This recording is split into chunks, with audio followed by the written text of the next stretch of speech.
Assalamu alaikum. Tumsifu Yesu Kristo. Tunatoa pole sana kwa wafiwa wote, watoto wa marehemu, wajukuu wa marehemu, mke wa marehemu. Sisi kama kata ya Kashaulili, baada ya kupata msiba huu siku ya tarehe 24, tulipata mshtuko mkubwa. Sababu ya msingi, mzee Eusebius Kapongwa Nguruchuma ni baba yetu, babu yetu, na kwenye tawi hili la Buzogwe alikuwa ni katibu tawi wa CCM.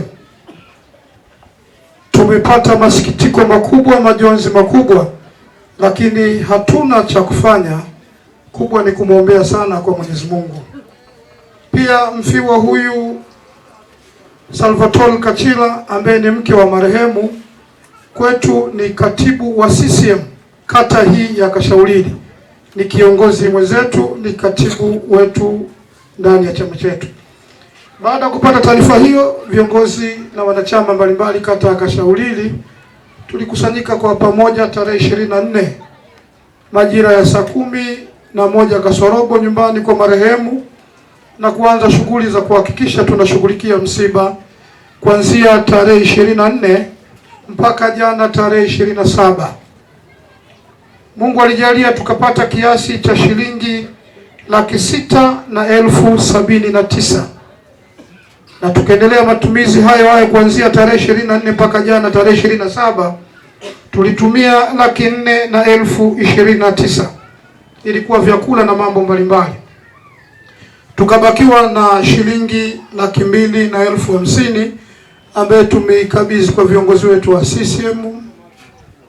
Mkoa watakuja kusema hapa na kumkabidhi mfiwa ambaye ni mke wa marehemu Salvatore Kachila ambaye ni katibu wa CCM kata hii ya Kashaulili.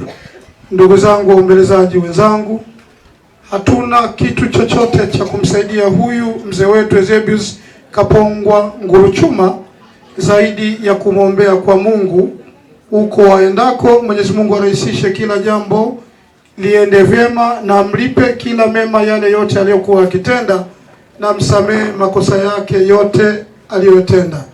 Raha ya milele umpe Bwana. Eusebius Kapongwa Nguruchuma pumzike kwa amani. Sasa nikukaribishe katibu wetu wa CCM wilaya aje.